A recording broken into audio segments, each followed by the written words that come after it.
Shalom, damai di hati. Saudara-saudara yang dikasihi Tuhan, puji syukur kita panjatkan kehadirat Tuhan atas segala anugerah, kasih dan penyertaan-Nya yang boleh kita rasakan di sepanjang hari ini. Dalam beraktivitas, dalam tugas kerja dan pelayanan kita. Dan di saat ini kita kembali bersyukur kepada Tuhan karena kita lagi diberi kesempatan untuk belajar melalui firman Tuhan lewat menjabarkan trilogi pembangunan jemaat menurut firman Tuhan yang akan memperlengkapi kita dalam melaksanakan segala kehendak Tuhan dalam kehidupan kita hari lepas hari. Dan karena itu saat ini marilah kita berdoa. Terpujilah Engkau Allah Bapa kekal dalam kerajaan surga. Bapa yang kami sembah, kami panggil di dalam nama anak-Mu Tuhan kami Yesus Kristus. Di saat ini kami berdoa kepadamu Tuhan. Kami bersyukur atas kesempatan yang Kau berikan bagi kami di saat ini. Kami hendak belajar lagi dari sebagian berita firman Tuhan yang akan kami baca dan kami renungkan bersama. Kiranya Engkau anugerahkan hikmat bagi kami semua untuk memahami apa yang menjadi maksud dan kehendak Tuhan lewat firman-Mu yang akan kami baca di saat ini. Urapi hamba-Mu yang Kau pakai di malam hari ini Tuhan untuk menyampaikan kebenaran firman-Mu agar hamba-Mu dapat berkata-kata sesuai dengan kehendak Tuhan. Terima kasih Tuhan, berfirman-Lah bagi kami siap mendengarkannya. Di dalam nama Tuhan Yesus Kristus firman yang hidup. Amin. Mari kita membaca Alkitab dari Amsal pasal 17 ayat 1 sampai dengan 17. Lebih baik sekerat roti yang kering disertai dengan ketentraman daripada makanan daging serumah disertai dengan perbantahan. Budak yang berakal budi akan berkuasa atas anak yang membuat malu dan akan mendapat bagian warisan bersama-sama dengan saudara-saudara anak itu. Kui adalah untuk melebur perak dan perapian untuk melebur emas. Tetapi Tuhanlah yang menguji hati. Orang yang berbuat jahat memperhatikan bibir jahat. Seorang pendusta memberi telinga kepada lidah yang mencelakakan. Siapa mengolok-olok orang miskin, menghina penciptanya. Siapa gembira karena suatu kecelakaan, tidak akan luput dari hukuman. Mahkota orang-orang tua adalah anak cucu, dan kehormatan anak-anak ialah nenek moyang mereka. Orang bebal tidak layak mengucapkan kata-kata yang bagus, apalagi orang mulia mengucapkan kata-kata dusta. Hadiah suapan adalah seperti mestika di mata yang memberinya. Kemana juga ia memalingkan muka, ia beruntung. Siapa menutupi pelanggaran, mengejar kasih, tetapi siapa membangkit-bangkit perkara, menceraikan sahabat yang karib. Suatu hardikan lebih masuk pada orang berpengertian daripada 100 pukulan pada orang bebal. Orang durhaka hanya mencari kejahatan, tetapi terhadap dia akan disuruh utusan yang kejam. Lebih baik berjumpa dengan beruang betina yang kehilangan anak, daripada dengan orang bebal dengan kebodohannya. Siapa membalas kebaikan dengan kejahatan, kejahatan tidak akan menghindar dari rumahnya. Memulai pertengkaran adalah seperti membuka jalan air. Jadi undurlah sebelum perbantahan mulai. Membenarkan orang fasik dan mempersalahkan orang benar, kedua-duanya adalah kekejian bagi Tuhan. Apakah gunanya uang di tangan orang bebal untuk membeli hikmat, sedang ia tidak berakal budi? Seorang sahabat menaruh kasih setiap waktu, dan menjadi seorang saudara dalam kesukaran. Saudara-saudara sekalian, demikianlah pembacaan Alkitab kita, dan selanjutnya kita akan belajar dengan menjabarkan trilogi pembangunan jemaat yang berdasarkan firman Tuhan bacaan kita tadi, sehingga kita semakin diperlengkapi untuk mempraktikkan firman Tuhan dalam kehidupan kita sehari-hari. Saudara-saudara yang dikasihi Tuhan, tema dari pembacaan kita ini adalah anak adalah mahkota. Alasan pemilihan tema, keluarga adalah lembaga terkecil dalam komunitas masyarakat. Memiliki peran dan tanggung jawab masing-masing, baik sebagai orang tua maupun anak-anak. Anak adalah pribadi yang wajib diasuh, dipelihara, dan dilindungi. Bahkan dalam Undang-Undang Dasar 45 menyatakan bahwa setiap anak berhak atas kelangsungan hidup, tumbuh, dan berkembang, bebas dari kekerasan dan diskriminasi, berhak mendapat kesempatan yang seluas-luasnya untuk tumbuh dan berkembang secara optimal, baik fisik, mental, maupun sosial. Namun dalam realitas kehidupan, terdapat anak-anak yang tidak mendapatkan apa yang menjadi haknya. Karena itu, anak mengalami gangguan perilaku seperti mencuri, tindakan bullying, dan lain-lain. Juga terjadi eksploitasi anak, kekerasan terhadap anak, dan gangguan mental lainnya. Sikap yang tidak benar dalam tanggung jawab orang tua terhadap anak-anak menyebabkan pewarisan nilai yang tidak baik dan dapat terjadi dari generasi ke generasi. Keadaan ini membutuhkan perhatian gereja, pemerintah, dan terutama orang tua untuk mendidik anak-anak dengan baik dan benar. Sehingga anak sebagai mahkota orang tua dapat bertanggung jawab terhadap setiap keadaan yang terjadi di sekitarnya. Berdasarkan alasan di atas, maka diangkatlah tema anak adalah mahkota. Pembahasan tematis, pembahasan teks Alkitab. Perikop bacaan ini adalah kumpulan Amsal Salomo yang pertama. Nama Salomo dalam bahasa Ibrani disebut dengan Misle Selomo, yang dapat berarti Amsal Salomo. Nama ini sesuai dengan keyakinan tradisi bahwa Salomo merupakan kontributor utama dalam kitab ini. Salomo dihubungkan dengan hikmat, yang menjadi landasannya adalah Allah yang telah meletakkan hikmat kepadanya berdasarkan permohonan doanya. Sumber hikmat adalah sikap takut akan Tuhan.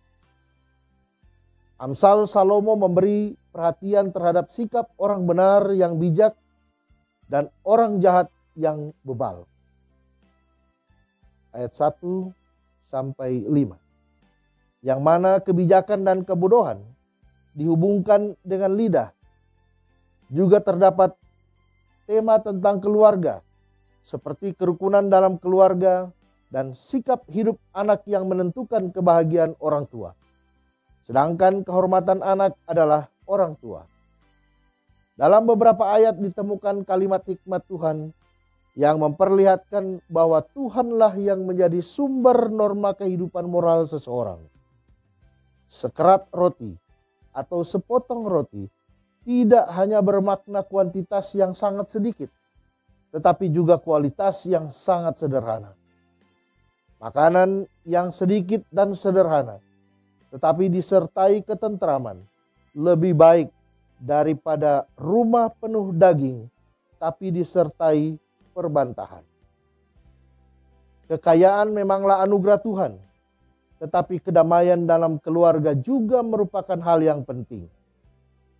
Kata daging atau zebah menunjuk pada daging persembahan sebagai simbol kemewahan pesta makan suatu keluarga yang hidangan utamanya adalah daging. Akan tetapi simbol daging persembahan yang dimakan itu ternyata tidak berdampak pada kehidupan. Karena setelah itu mereka berbantah atau bertengkar. Kemewahan sebenarnya terletak pada ketentraman dan persekutuan dalam keluarga.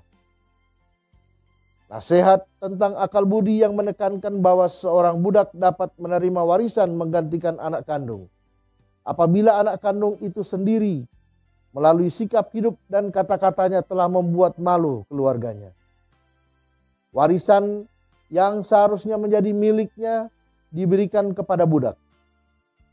Maksud pengamsal adalah budak yang bijak, berakal budi, loyal, dan selalu berpikir serta berperilaku berdasarkan moral yang benar. Akan menggantikan anak yang membuat malu sebagai ahli waris. Karena itu, untuk memperoleh kebenaran hanya dapat diuji oleh Tuhan. Sebagaimana proses peleburan emas di dalam kui atau mangkuk kecil. Untuk mendapatkan emas murni. Sehingga akan nampak kejahatan-kejahatan termasuk yang bibir yang jahat, yaitu pendusta. Pengajaran tentang betapa pentingnya keluarga, yaitu orang tua dan anak, diberi perhatian secara khusus oleh pengamsal. Ayat 6. Sebagaimana dikemukakan, mahkota orang tua adalah anak cucu, dan kehormatan anak-anak ialah nenek moyang mereka. Mahkota atau atara adalah simbol kemuliaan, kehormatan, dan kebanggaan. Kemuliaan orang tua memiliki relasi yang kuat dengan kehidupan anak-anaknya. Kehidupan anak-anak yang bijak dan benar mendatangkan kemuliaan bagi orang tua. Mahkota itu menjadi tanda hidup panjang umur yang benar. Karena itu Yesus sendiri menempatkan anak-anak dalam kemuliaannya dengan mengingatkan kepada murid-muridnya untuk tidak menghalang-halangi anak-anak datang kepadanya. Markus 10 ayat 14. Bagi masyarakat Israel kuno, memiliki anak menjadi tanda adanya berkat.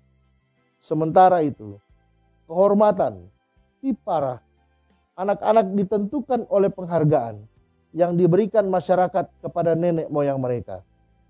Pengajaran ini hendak mengungkapkan betapa pentingnya keluarga bagi masyarakat Israel kuno. Karena itu penting untuk menjadi pribadi-pribadi yang bijak, bukan menjadi orang yang bebal. Ayat 7-15.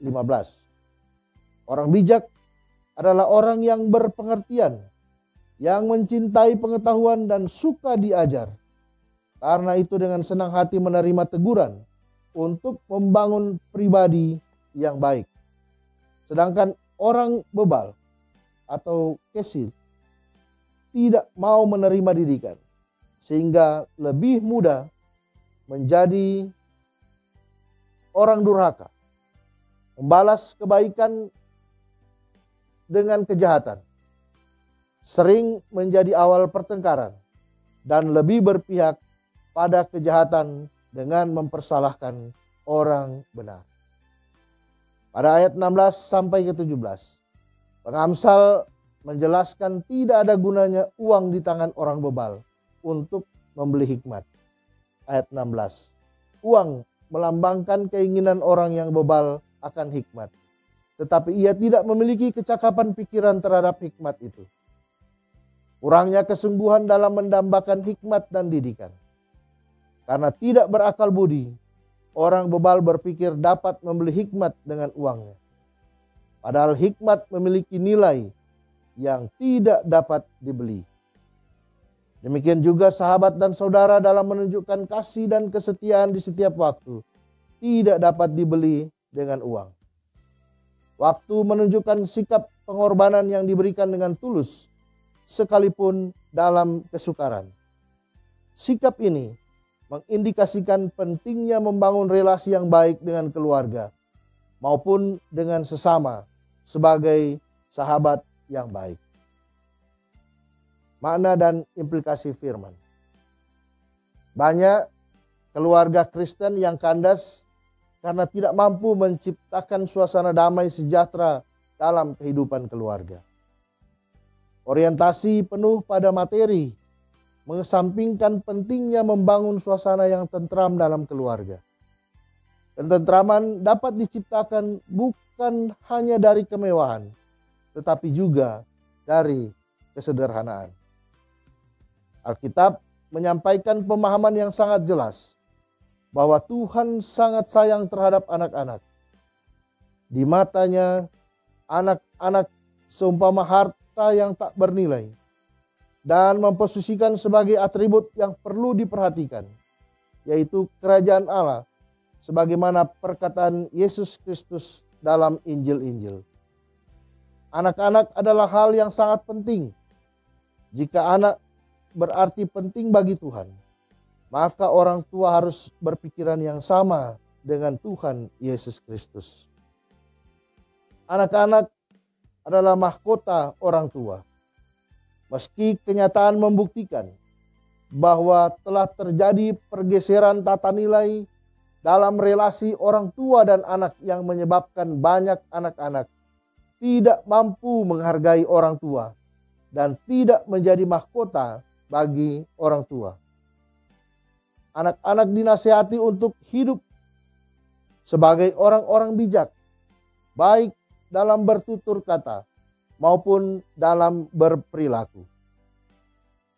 Keadaan seperti ini tidak boleh menjadi batu sandungan bagi para orang tua untuk merangkul dan membangun hubungan baik antara orang tua dan anak. Sebab anak-anak, seperti kata Alkitab, adalah dipandang sebagai karunia dari Allah. Anak-anak bisa membawa kebahagiaan.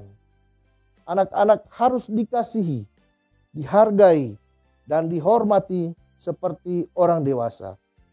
Mereka penting dalam kerajaan Allah. Anak-anak juga diberi tanggung jawab menghargai dan menghormati orang tua, peduli terhadap mereka, mendengarkan mereka, dan patuh kepada mereka. Kehormatan anak-anak adalah orang tua dan nenek moyang mereka. Namun tidak jarang kenyataan menampilkan hal sebaliknya. Orang tua bukannya menjadi kehormatan, tetapi malah menjadi bahan celaan karena tidak mampu hidup memberi teladan yang baik kepada anak-anak. Dewasa ini anak-anak semakin kritis dalam menilai, sehingga orang tua harus mampu menunjukkan teladan yang baik sebagai pendidikan yang nyata bagi anak-anak. Peran orang tua adalah siap menghadapi pendidikan masa depan. Fokus pada tujuan pendidikan, menjadi teladan, serta mengajar dan berpegang pada kebenaran.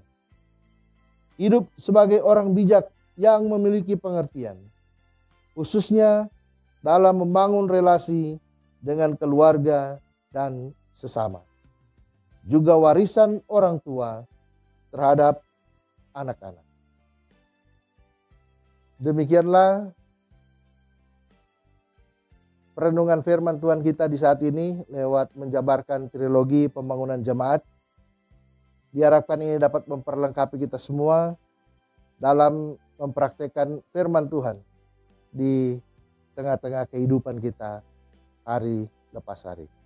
Mari kita berdoa. Terima kasih Tuhan untuk firman-Mu bagi kami di saat ini.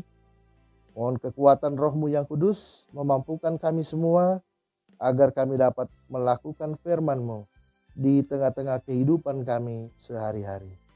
Terima kasih ya Tuhan, di dalam nama Tuhan Yesus Kristus kami bersyukur kepadamu. Amin.